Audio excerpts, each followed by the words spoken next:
जावेद जी, आपसे ये सवाल, अगर हम भले ही आम बोलचाल की भाषा बहुत सरल रखें, लेकिन अगर हम हिंदी जानते हैं, हम अंग्रेज़ी जानते हैं, हम दूसरी हमारी क्षेत्रीय भाषाएं जानते हैं, हम विदेशी भाषाएं जानते हैं, तो उसे शुद्ध जानने में क्या बुराई है? देखिए, भाषा शुद्ध होती ही नहीं, और जहाँ अपने भाषा को, जब भी किसी ने भाषाओं को शुद्ध करने की कोशिश की, वो भाषाएं मर गई। भाषाएं जीती हैं जब उनके दरवाजे खुले होते हैं और हर तरफ से शब्द आता रहे और हम उसे इस्तेमाल करें। सच्ची बात क्या है कि ज़बान है हिंदुस्तानी जो हम बोलते हैं, वो ना पूरी हिंदी है ना पूरी उर्दू है, जो बीच में हम बोलते हैं और वही चलती है। मिसाल के तौर पे मैं अगर फिल्म में डायलॉग लिख रहा हूँ तो मैं ये नहीं लिखूँगा कि उसको इस बात का हक़ है, मैं लिखूँगा उसे इस बात का अधिकार है। लेकिन मैं ये नहीं लिखूँगा मेरी आवश्यकता ये है, मैं लिखूँगा मेरी ज़रूरत ये है। आप ऐसे शब्द इस्तेमाल कीजिए, ख़राब ज़बान मत इस्तेमाल कीजिए, और अच्छी ज़बान लिखी जा सकती है, बोली जा सकती है, जो ज़्यादा से ज़्यादा लोग समझें। जब प्योरिटी ऑफ लैंग्वेज क्या चीज़ है? लैंग्वेज जो है, जब आप बोलते हैं, अभी हम लोग बाहर बैठे हुए थे, हम बात कर रहे थे, मैं सुनाता हूँ आपको। यही बात हो रही थी और यही बात अशोक जी भी कह रहे थे, मैं भी कह रहा था। एक मकान के एक कमरे में एक गोरा चिट्टा आदमी, एक नन्हा मुन्ना बच्चा बैठे थे। बावर्ची नाश्ता लेके आया, नाश्ते में टोस्ट और उड़द की दाल थी। इतने में अर्दली आ गया, हाथ में बाल्टी लिए हुए, तो उसने कहा बाल्टी रखो और जाके ज़रा मेरी बंदूक ले आओ। उसने बारदिली ने चिक उठाई, अंदर कमरे में गया और संदूक खोल के उसमें से एक पिस्तौल निकाला और ला के दे दिया। सब समझ रहे हैं ये? अब सुनिए, मकान अरबिक वर्ड है, कमरा इटालियन वर्ड है, उड़द तमिल वर्ड है, तोस इंग्लिश वर्ड है, चिक टर्किश वर्ड है, पिस्तौल इंग्लिश वर्ड है, बाल्टी पुर्तगीज वर्ड है और उड़द तमिल है। आप इतने शब्द बोलोगे, अब इसे प्योर करना शुरू करो, निकालो सब बाहर लैंग्वेजेस के वर्ड, क्या बोलोगे? अभी बहुत आपने आप कहाँ वो बैठे हैं साहब? आप हैं, ज़रा बताइए हिंदी में दीवार को क्या कहते हैं? मेरा जो सवाल है उसका जवाब दीजिए और मत कुछ कहिए। मैं आपसे पूछ रहा हूँ, उसका जवाब दीजिए। नहीं नहीं नहीं, आप सहमत मत होइए। बात से सहमत हूँ। मुझे ये लगा कि ऊष्मा शब्द जैसा मानो, अरे वो ऊष्मा तो बहुत बड़ा वर्ड है, मैं तो मालूम है, लेकिन हाँ, मेरे दोस्त एक सेकंड, इसका प्रयोग करना चाहिए कि नहीं करना चाहिए? आपको अटपटा लगा था, अब मुझे लग रहा है। जी जी, दीवार की हिंदी बताइए। दीवार तो पर्शियन वर्ड है। मैंने कहा, मैं आपकी बात से सहमत हूँ। सहज हिंदी ही हिंदी का विस्तार कर सकती है। सहज हिंदी में दीवार को क्या कहते हैं? दीवार ही कहते हैं, दीवार ही कहते हैं।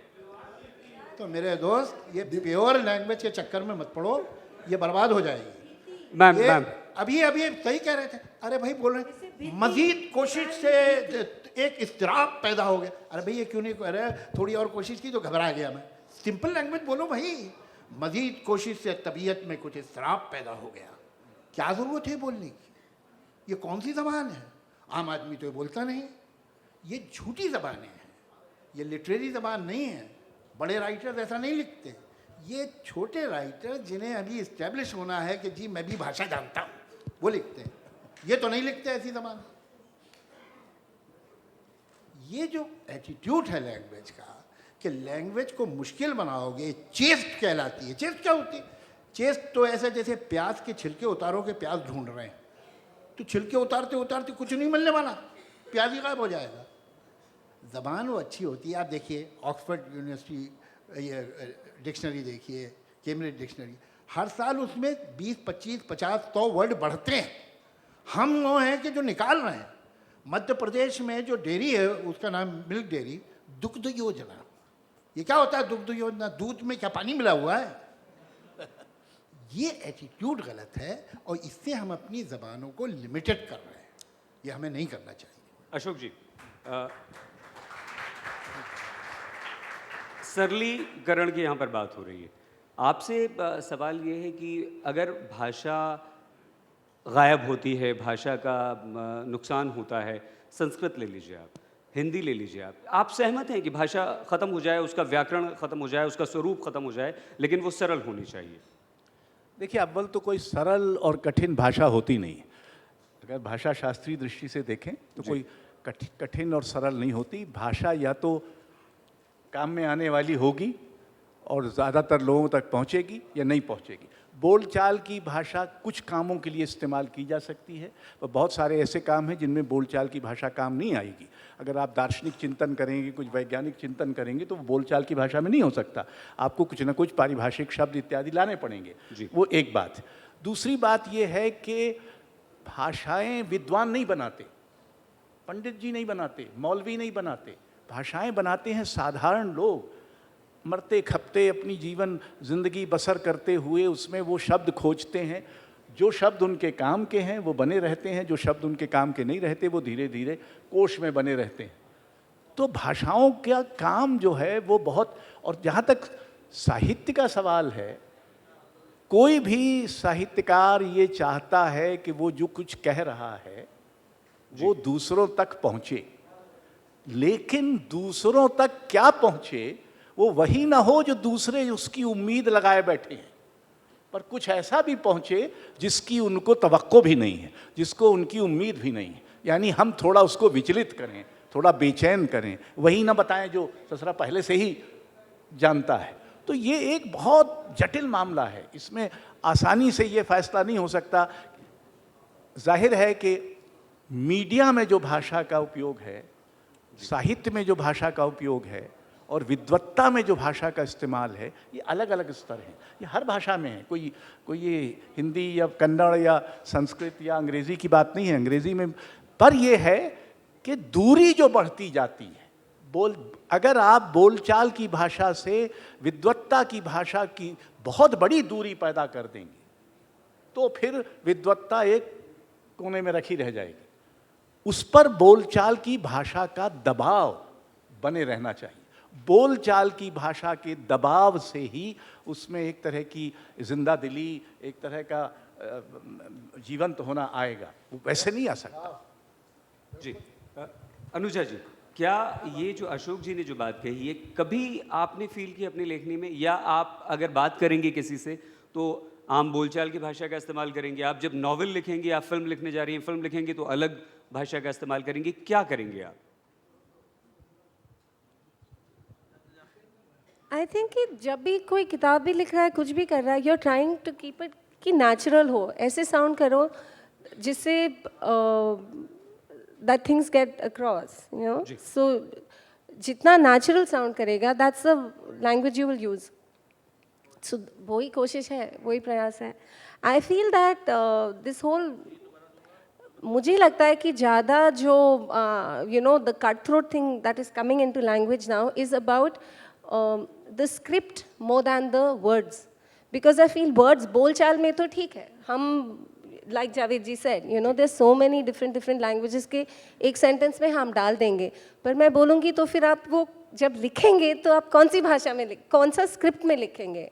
I think that's a fight that's going on. ये सवाल आपने भी उठाया अशोक जी, आप कुछ कहना चाह रहे हैं सर? हाँ जरूर। दो और बातों की ओर भारत में ध्यान देना चाहिए कि हम संसार के सबसे बड़े बहुभाषिक देश हैं। कोई ऐसा देश नहीं है जिसके संविधान में ही 22 भाषाएं गिनाई गई हों, और अगर सारी अकेली हिंदी में 46 बोलियां हैं जी। और ये मैं कोई मनगढ़ंत गणित नहीं बता रहा हूँ, ये जनगणना आयुक्त की रपट में लिखा हुआ है। 46 बोलियां हैं, यानी वज्जिका बोलने वाला आसानी से मेवाती को नहीं समझ सकता, ना मेवाती वाला बुंदेलखंडी को समझ सकता है। तो हिंदी स्वयं अपनी बोलियों के बीच एक संपर्क भाषा है, एक बात। दूसरी बात ये कि हमारी सारी अभी तक की सभ्यता जिस एक केंद्रीय बिंदु पर टिकी हुई है, वो है हमारी भाषिक, धार्मिक, खान पान, रहन सहन की बहुलता, तरह तरह की विविधता जिसको कहते हैं। भाषाएं बचेंगी तो ये विविधता बचेगी, और विविधता बचेगी तो भारत बचेगा। न तो हम एक भाषी देश हो सकते हैं, ना हमें होना चाहिए, ना हम एक धार्मिक देश हो सकते हैं, ना हमें होना चाहिए। और इन सबको बचाए रखने की जिम्मेदारी असल में देखिए हुआ क्या है, हमारा मध्य वर्ग जो है वो हमारी भाषाओं के साथ विश्वासघात कर रहा है। वो सब अंग्रेजी दो बंगाली मिलते हैं तो बांग्ला में बात करते हैं, दो कन्नड़ मिलते हैं तो कन्नड़ में बात करते हैं, दो हिंदी भाषी मिलते हैं तो गलत अंग्रेजी में बात करते हैं। इसका कोई तो ये जो एक विचित्र किस्म का धौंस पैदा कर दी है कि हमको हर हालत में, अरे भाई तुमको नहीं आती अंग्रेजी तो मत बोलो, वैसे जैसे इनको हिंदी नहीं आती उतनी अच्छी, तो फिर भी अटपटा तो कुछ बोल ही रही हैं, तो इसलिए नहीं, मैं डरा नहीं रहा हूं, मैं कह रहा हूं कि आप भाषाओं, देखिए हिंदी, भारत का हर व्यक्ति स्वाभाविक रूप से 2-3 भाषाएं जानता है, क्योंकि हमारी भाषाओं के बीच जो हदें हैं वो सौभाग्य से खुली हुई हैं। तो अगर मराठी वाला जो है वो मराठी भी जानता होगा, थोड़ी हिंदी भी जानता होगा, अंग्रेजी भी जानता होगा, बंगाली जो है वो ये भी जानता होगा, वो भी जानता होगा, और कोई पड़ोस की भाषा भी जानता होगा। और ऐसे देश बहुत कम हैं जहाँ एक से अधिक भाषा जानने वाले लोग हों। आप पेरिस जाइए तो ससुरा अंग्रेजी में कहिए तो जवाब नहीं देता, और हमको बड़ा भ्रम है कि अंग्रेजी से सारा भवसागर पार कर जाएंगे, क्योंकि अंग्रेजी कुछ लोगों की भाषा है और जाहिर है कि वो एक विश्व भाषा भी बन गई है, लेकिन दूसरे देशों में उसका, यूरोप में खासकर उसका इस्तेमाल बहुत सीमित है और बहुत ही कम लोगों से आप उसमें बात कर सकते हैं। पेरिस में आप किसी चीज़ से अंग्रेजी में मांगिए, वो दे देगा, लेकिन आपकी बात का जवाब नहीं देगा, क्योंकि उसको लगता है कि मुझे अपनी भाषा में ही बोलना चाहिए, और अगर इस ससुरे को नहीं आती हमारी भाषा तो इसको मैं नहीं बोलता।